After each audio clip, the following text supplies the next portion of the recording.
muy importante este evento, este tercer simposio de códigos de barras, el cual en el país pues, ha tenido una larga historia, la cual voy a resumir muy rápidamente, pero sí, en efecto, fui llamado a hablar sobre plantas y también resumir un poco sobre lo que se ha hecho en Colombia en plantas. En el Instituto Humboldt, Rocío Acuña preparó especialmente para esta reunión una tablita muy interesante que nos habla del número de especies registradas en el Sistema de Información de Biodiversidad del Instituto Humboldt. No necesariamente estas son las especies que hay en el país, pero las que están registradas en plantas se acerca bastante a lo que son las especies del país. En insectos seguramente no, y obviamente en otros grupos tampoco. Pero las especies registradas, según el CIB, especies endémicas y especies amenazadas.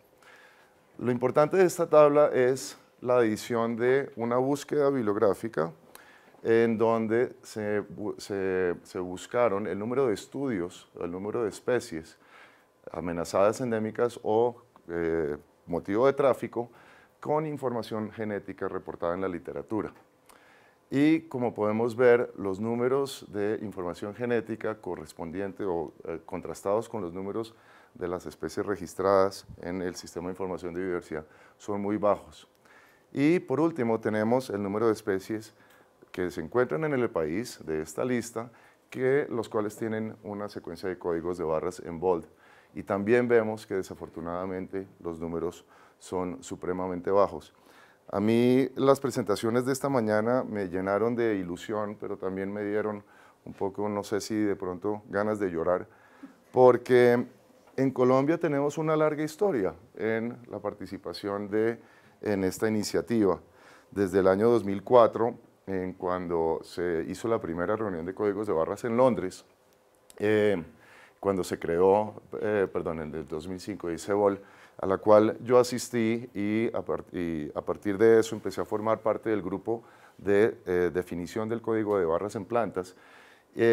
Tuve una gran intención de que el país formara parte de esta iniciativa, primero asociando a la Universidad de los Andes al Consorcio de Códigos de Barras de la Vida, después creando con otras instituciones el IBOL, el IBOL Colombia, con otras instituciones, asistiendo a las distintas reuniones. Por ejemplo, estuve en una reunión en Brasil en la cual estaban empezando a pensar en crear el IBOL de Brasil, o el BRBOL, del cual nos hablaron esta mañana. Fue una iniciativa de FAPESP en Sao Paulo, o FAPESP en Sao Paulo. Entonces, y con la creación o la participación en otras iniciativas, otros boles, muchos boles se han creado.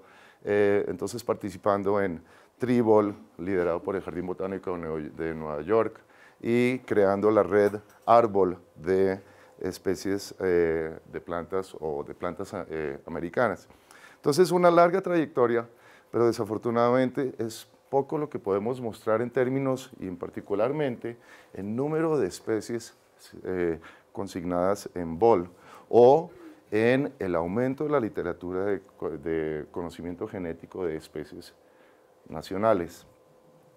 En particular en plantas, mi primera acción fue participar en el consorcio internacional o en la Unión Internacional de Investigadores para poder generar un código de barras de ADN para plantas.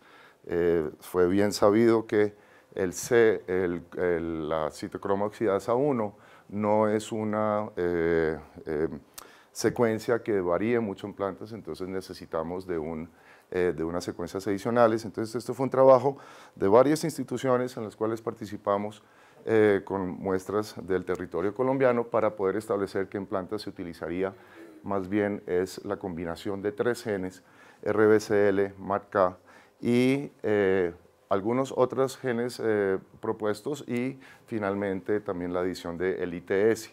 Esto también tuvo una gran cantidad de historia porque el ITS ya había sido propuesto desde el 2005 por John Kress y John Kress no quiso participar en nuestro grupo. Entonces ha habido en plantas, o hubo en ese entonces, unas controversias interesantes. Como les mencioné, y principalmente fue con Lauraceae del Neotrópico que yo intenté trabajar o que yo participé en este proyecto. Y la razón fue porque conozco algo de lauráceas y conozco la dificultad que tienen estas lauráceas, especialmente de ser determinadas o identificadas cuando tenemos material estéril. Entonces pensé que era una metodología fantástica para poder tratar este gran e importante grupo en el neotrópico. Con la formación de árbol, varias instituciones tratamos de generar una sombrilla para buscar financiación, al igual que con AIBOL Colombia, nuevamente una sombrilla para lograr buscar financiación. Y de esto, desafortunadamente, no hubo mucho eco en las instituciones nacionales, pero afortunadamente a través de uno de los proyectos del IDRC Canadá, logramos varios miembros de AIBOL Colombia, gracias al trabajo que hizo Maylin en escribir una propuesta que presentamos conjuntamente, obtener unos fondos pequeños para hacer secuencias de plantas y animales en estado de amenaza o motivo de tráfico o motivo de comercio. De esto tenemos varios miembros aquí, el Instituto Sinchi, la Universidad Distrital, y la Universidad Distrital, Rocío Cortés, nos va a presentar algunos de sus resultados, no solamente producto del proyecto de IRC, sino de otros trabajos que ella viene haciendo, al igual que el Instituto Sinchi, a quien le voy a hacer los últimos 10 minutos de mi presentación para que presenten sus resultados. En la Universidad Javeriana, Alberto Gómez Gutiérrez ha trabajado en tratar de utilizar códigos de barras para determinar especies, en particular mirando especímenes antiguos, dado la facilidad que tienen ellos de trabajar en ADN antiguo. Tesis como la de la Solana de la estudiante Cadavid en Solanas de interés farmacéutico en Medellín, y como ya les mencioné, el Sinchi y Lorena Quintero. Entonces, volviendo al tema, la primera tarea en la cual nos vimos involucrados fue el establecimiento del código de barras para plantas, lo cual se logró después del trabajo de 5 años y que ya quedó consignado como el estándar de plantas, y hoy en día en BOLD tocó cambiar la arquitectura de BOLD, porque BOLD estaba construido solamente para una secuencia de un gen, y ahora BOLD es multisecuencia, gracias a pues, el trabajo que hicimos con plantas. Esto tuvo un gran eco a nivel de prensa. Esto fue en esos años, El Tiempo reportó: los animales tendrán cédula, Colombia ya está a bordo en el arca de Noé, y muchas otras comunicados de prensa en la revista Dinero, en la revista Cromos, etcétera. Y como les dije, uno de mis intereses era trabajar laurácea del neotrópico, dos plantas muy parecidas que en condición estéril no se pueden determinar, y estos corresponden a dos géneros totalmente distintos. También, como les dije, estoy repitiendo los ítems que tenía listados en la diapositiva anterior. Árbol fue el Consorcio de Identificación Genética de Plantas Neotropicales. Tuvimos 2 reuniones, una reunión inicial en Bogotá, financiada por el consorcio, y una segunda reunión en México, en el marco de la tercera reunión de códigos de barras. ¿Sí fue la tercera? Sí, la tercera. Correcto. Y entonces, ¿qué es lo que tenemos en AIBOL Colombia o consignado en BOL? Pues a mí estas cifras de verdad me dan pena después de haber visto las cifras de esta mañana de 3 países muy importantes, muy grandes, como son Argentina, México y Brasil. Sin embargo, pues Maylin nos presentó que somos el país número 4 en términos de biodiversidad. Y cuando uno mira, y me voy a atrever aquí a mostrarles los datos reales en BOLD.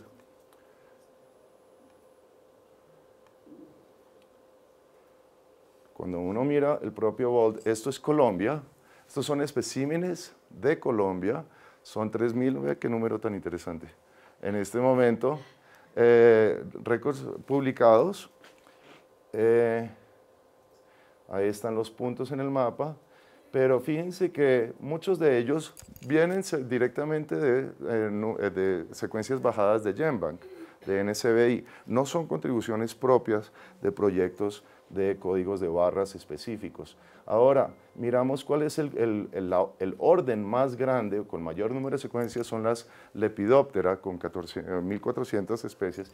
Y si uno se va a mirar las Lepidoptera, nuevamente, como vimos esta mañana, esto es Lepidoptera en BOLD, como vimos esta mañana, Colombia ni siquiera aparece en los 20 primeros. Y eso lo vimos repetidamente esta mañana, Colombia nunca apareció. Y entonces hay una gran discrepancia entre la supuesta o la real mega diversidad que tiene el país y nuestro nivel de contribución a esta iniciativa tan importante.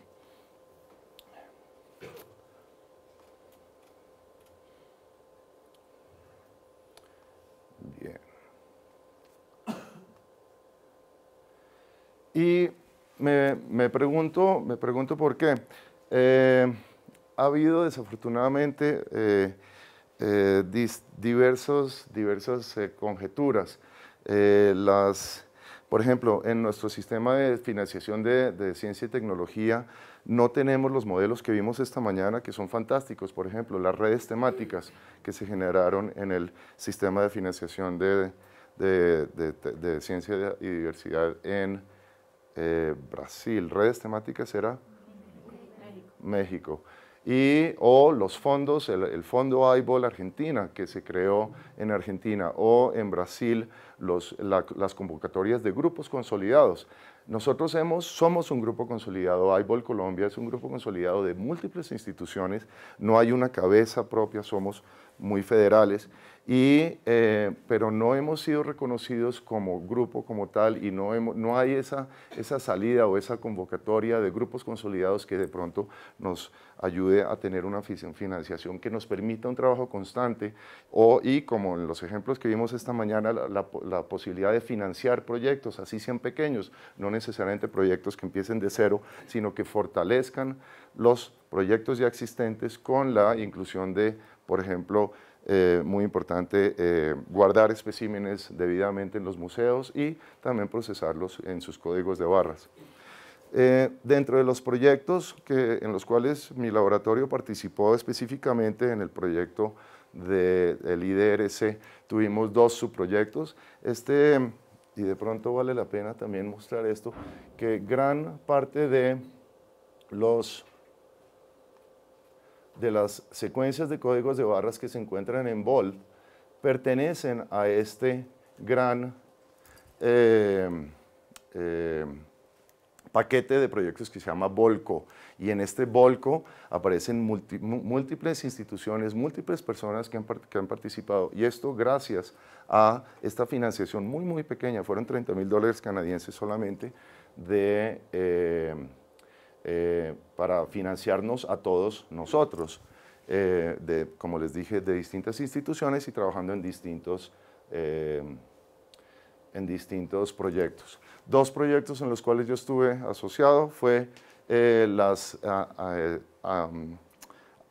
hormigas asociadas a Cecropia, a los yarumos, y el otro fueron 2 proyectos de plantas de páramos y identificación de plantas acuáticas con posibilidad de ser invasoras de la familia Onagraceae ludwigia, que están detallados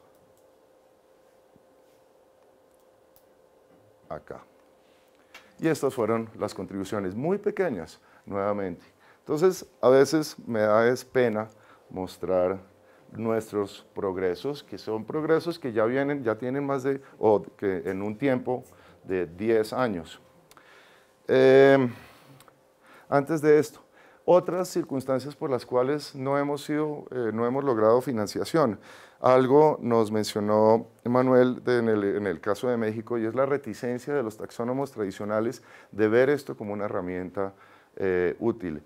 Y en 2 ocasiones presenté yo el proyecto de identificación de plantas de Lauraceae a Colciencias, a las convocatorias de ciencias básicas, y pues no quisiera casi que ni mencionar lo que fueron las revisiones de esos proyectos, porque fueron bastante groseras en cierta forma, como que esto no es taxonomía, esto no es ciencia básica, esto son aplicaciones. Pero pues en el caso de la Lauraceae era muy claro, no podemos utilizar la morfología tradicionalmente durante 300 años para poder determinar especies estériles o especímenes estériles. En el caso de los páramos también hice una propuesta a Colciencias para flora de páramos, códigos de barras de flora de páramos. Con esto pudiéramos haber aprendido muchísimo sobre, por ejemplo, las dietas de las orugas, de las cuales habló Maylin esta mañana, y muchas otras cosas ecológicas que serían imposibles de lograr mediante el estudio morfológico de cualquiera de los taxones involucrados. Una de las respuestas de uno de los revisores fue que la flora de los páramos ya estaba estudiada, lo cual da mucha pena, y entonces queda uno como con un sinsabor. Sin embargo, vamos a ver hoy, y que no quiero que esto sea algo negativo, pero vamos a ver hoy y en el transcurso de la mañana de mañana una gran cantidad de trabajos que han surgido en plantas, y muchas veces vamos a ver que son trabajos donde los investigadores han buscado fondos propios y han trabajado con las uñas para poder lograr algo que, pues, en cierta forma, sí estamos logrando, o sí tenemos un grupo fuerte de investigadores. Lo que no tenemos es una financiación fuerte. Y como hemos visto durante el día de hoy, y podremos seguir mirando, las aplicaciones de códigos de barras son múltiples. Aquí los tengo separados en dos grupos. Algo que es como un poquito más básico: genética, poblaciones, ecología, biología de la conservación o delimitación de especies, y otro un poquito más aplicado: diagnóstico médico y veterinario, especies invasoras, plagas, la industria alimenticia y biocomercio. Y hoy quisiera aprovechar para presentar lo que ha sido mi último interés, o el interés al cual quisiera yo empezar a buscar aliados, y empezar a buscar aliados no solamente científicos que trabajen en este proyecto Sombrilla, sino también financiación, que es productos fitoterapéuticos, que es una aplicación, pero que también está en línea con las investigaciones que en algunas ocasiones he llevado a cabo en el laboratorio, que es el trabajo etnobotánico en el país. Y para esto quisiera tomar que en el 2011 se hizo una revisión bastante interesante de las plantas medicinales en Colombia. Aquí se establecen unas pautas para su conservación, y en esto vemos una lista de plantas bastante extensa: 1966 especies nativas consideradas como plantas medicinales, de las cuales 399 foráneas. Estas son nativas, y de estas nativas 214 exclusivas o endémicas de Colombia. Entonces tenemos un gran grupo de organismos con los cuales poder aplicar una técnica como estas. Cuando uno mira la lista oficial de plantas medicinales para Colombia, trabajada por el profesor Ramiro Fonnegra, es una lista bien interesante. Ahora miramos los números. Y pues uno mira las plantas y uno dice: ¿y para qué necesita códigos de barras para identificarlas? Son el achote. Yo creo que todos ustedes saben, o bueno, la gran mayoría, pero el ajo, todos ustedes reconocen un ajo, o la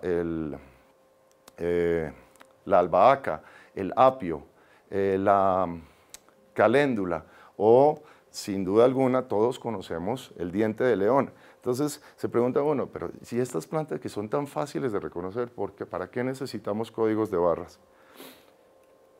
De hecho, la lista que la vemos aquí, esta es la lista oficial producida por el INVIMA muy recientemente, en agosto del 2014, producto de este estudio que hizo el doctor Fonnegra. Contiene 145 especies, y de las cuales 31 deben ser vendidas con fórmula médica. Hice una búsqueda de estas especies, y la gran mayoría de estas especies están en BOLD, porque son especies, como vimos anteriormente, foráneas, de gran utilidad como plantas fitoterapéuticas en el mundo entero, con conocimiento que viene desde Dioscórides, desde el siglo II o el siglo III, que se conocen muy bien. Y desafortunadamente hubo algo que ocurrió hace muy poquito. En mayo del 2014 el INVIMA tomó esta lista que acabamos de ver, y en esa lista había 31 a las cuales debería exigírsele fórmula médica para su venta. Y la prensa inmediatamente tomó esto, y un artículo fantástico de Estefanía Bella nos habla de que hasta la valeriana necesita fórmula médica, en la W Radio, en el Colombiano, en el Mundo, y esto es solamente una pequeña muestra de lo que sucedió muy recientemente, estamos hablando del 3 de septiembre, todo el mundo se dio cuenta de esto y hasta el presidente se dio cuenta y el presidente de la República inmediatamente llamó a la INVIMA y dijo que por favor emitieran un comunicado de prensa en donde estos productos no requerían fórmula médica. Y la prensa afortunadamente volvió a tomar este llamado y en efecto ninguno de estos productos requiere de fórmula médica.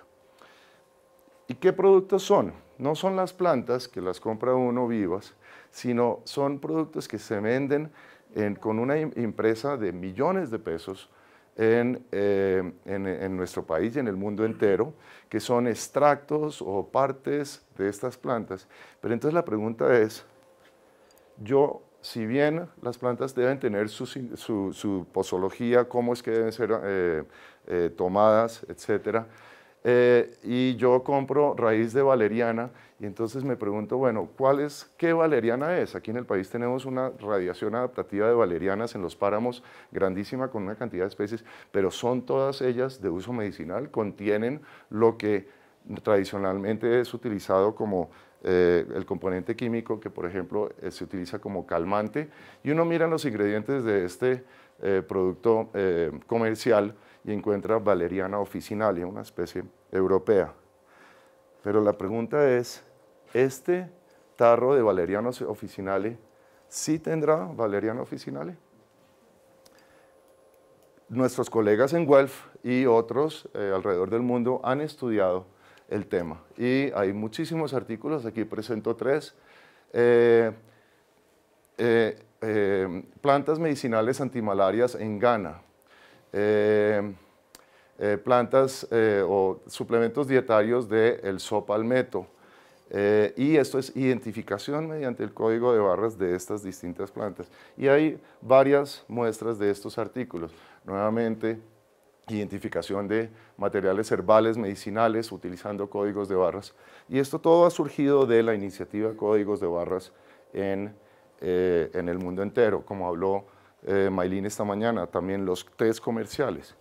Pero 2 artículos, especialmente el último de Steven Newmaster del Instituto de Guelph, nos llevan a preguntarnos que lo que nos están vendiendo no necesariamente es lo que estamos comprando y cómo, mediante el código de barras, el doctor Newmaster identificó de estos tipos de productos una gran cantidad de plantas de todo el árbol de la vida de las plantas.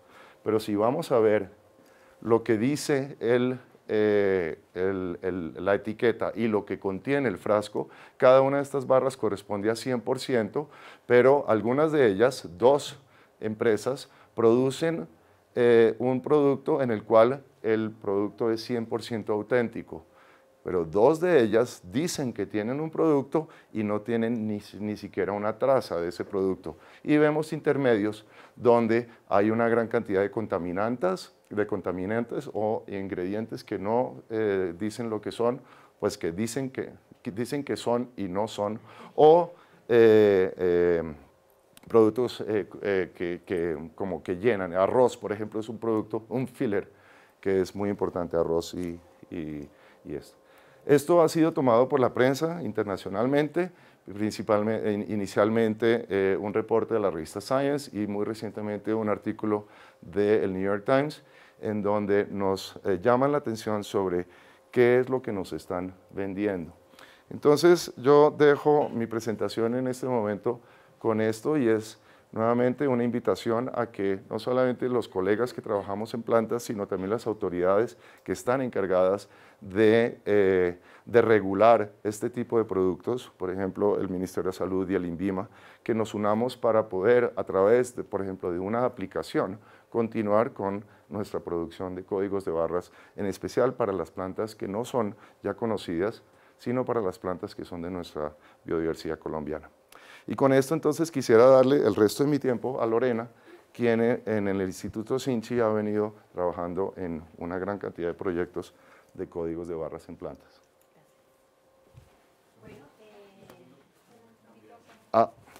No habíamos visto eso, previsto.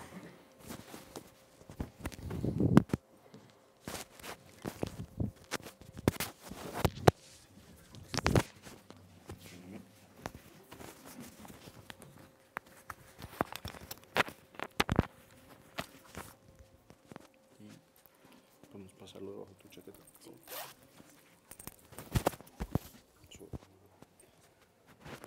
El cierre. Ah, ya, ok.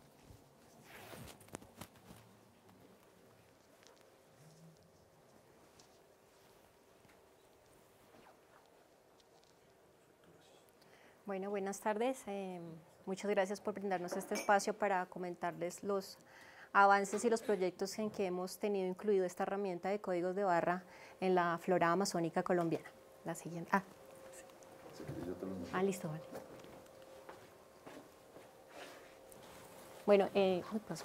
Bueno, el Instituto Sinchi somos una institución al igual que el Humboldt, que está vinculada al Ministerio de Medio Ambiente, pero nuestra jurisdicción es solamente en la Amazonía colombiana. La siguiente. Contamos con un herbario amazónico que tiene 31 años de antigüedad. Es que este herbario ha sido, pues, digamos, el fruto de todas las colectas y los proyectos de investigación que se han hecho en el instituto. Creo que no está saliendo, no sé por qué está saliendo así la presentación. Bueno.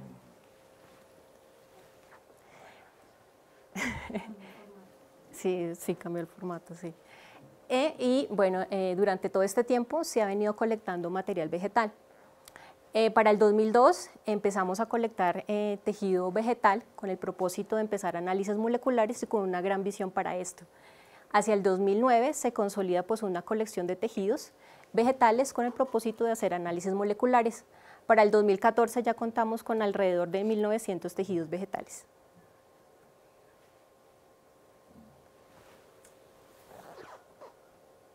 No, voy a tratar de arreglarlo. Lo pegaste dentro de la sí. entonces le puse el formato de la de Santiago, también de ella. Sí, exacto. Pero aquí lo tengo.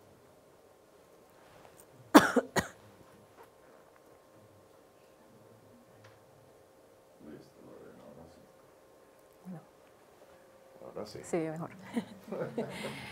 Bueno, como les comentaba, en el 2002 teníamos una muestra y ya al pasar el tiempo, ya en el 2014 contamos con 1.900 muestras, las cuales todas tienen un voucher en el herbario y están totalmente, el voucher en el herbario y los ejemplares del herbario pues tienen todos los estándares necesarios de actualización y curaduría del herbario.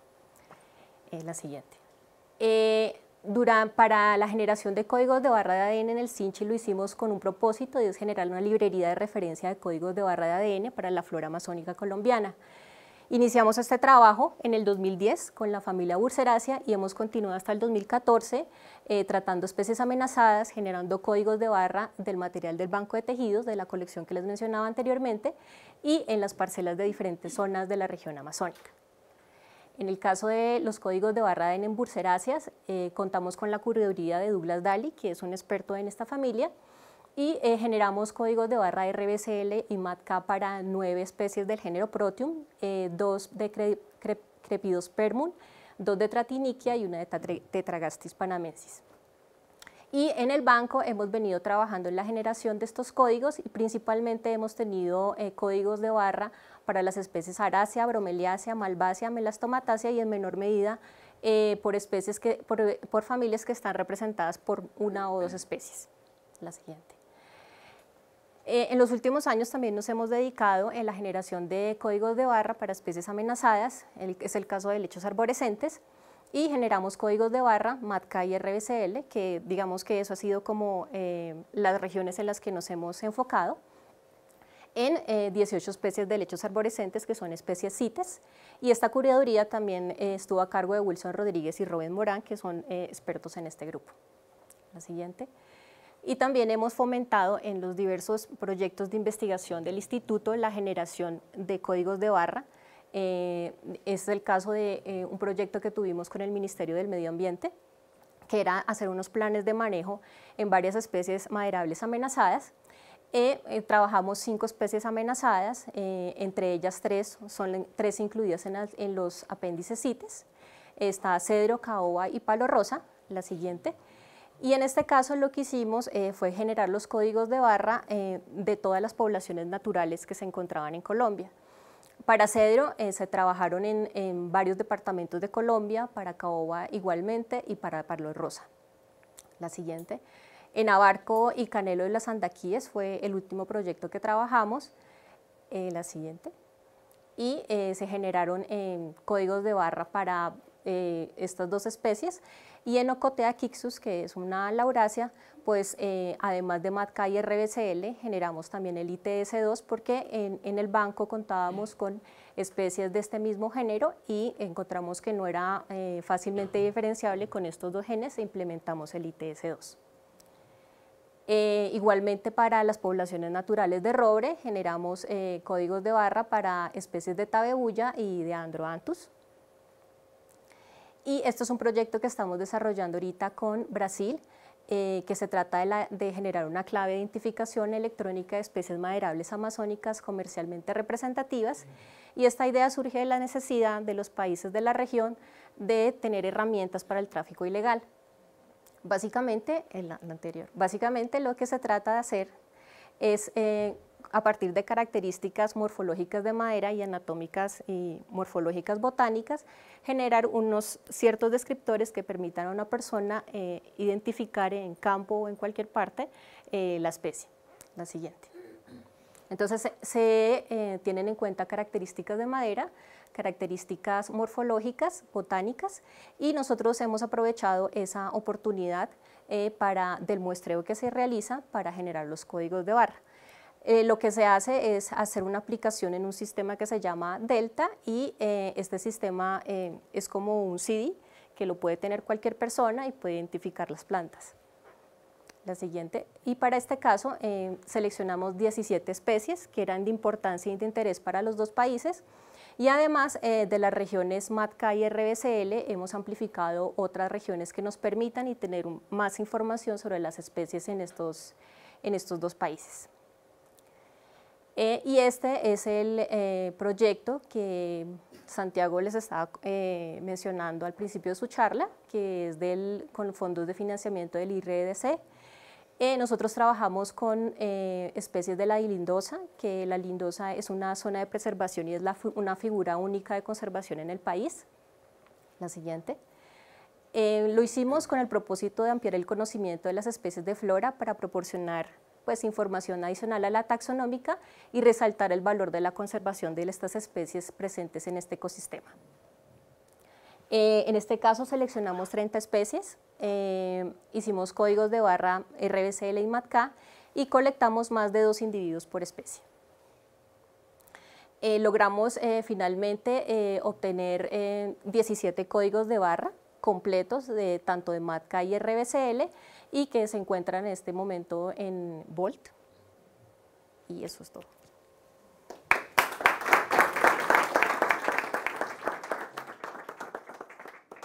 Santiago y Lorena, muchas gracias. ¿Preguntas? ¿Sí?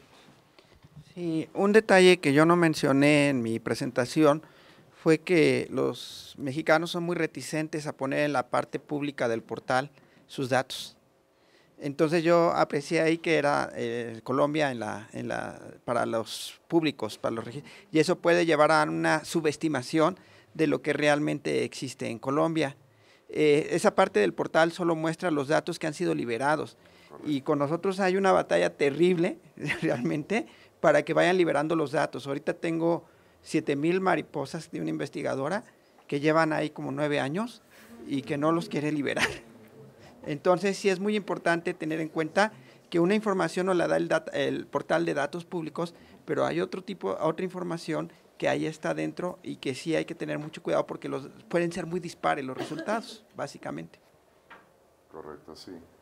En el caso de las hormigas de Cecropia no los he hecho públicos todavía.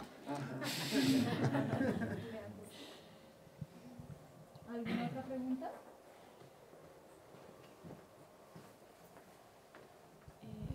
Hola, varios investigadores han mencionado que han obtenido recursos del IDRC. ¿Cada cuánto se puede aplicar o cómo se debe aplicar?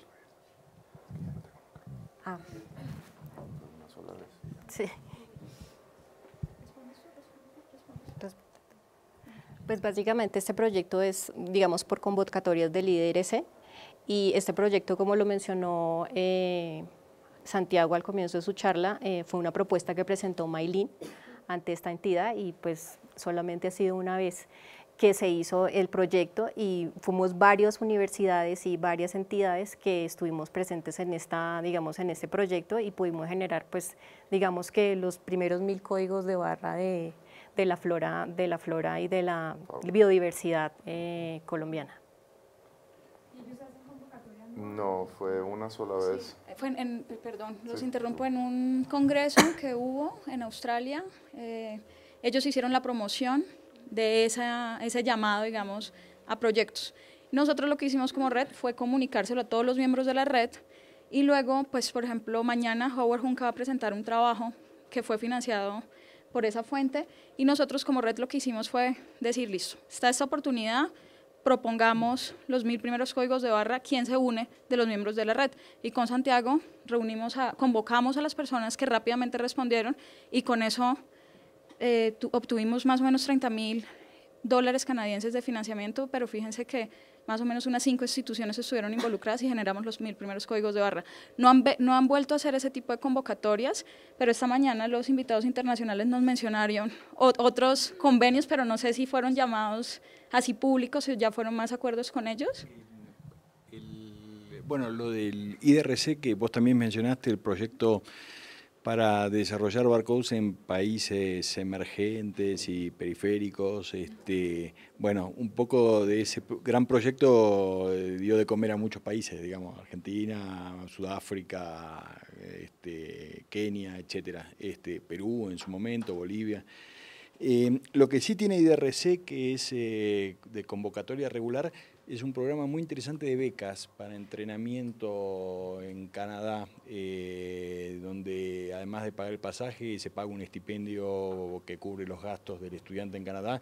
Son estadías, creo que hasta un máximo de, ¿cuánto? ¿9 meses? 5 meses. 5 meses. Lo que tiene ese programa, que eso es público, lo pueden buscar en las páginas, digamos, en googlearlo y va a salir, es que tiene que haber una institución canadiense invitante de alguna manera. Obviamente Guelph, y a través de los programas de Barcode con Guelph, por ejemplo, de Argentina, yo creo que por lo menos 10 personas, 10 estudiantes han tenido este tipo de becas y han viajado a Canadá con sus muestras para hacer proyecto Barcode para su doctorado, su tesis de licenciatura, su proyecto X. Así que ese es un programa regular del IDRC, ¿no? Que vale la pena aplicar. ¿Listo? Bueno, una pregunta de chat. Pregunta Javier Romero, ¿qué ha pasado con los recursos genéticos de especies importantes y en peligro de extinción, particularmente para plantas?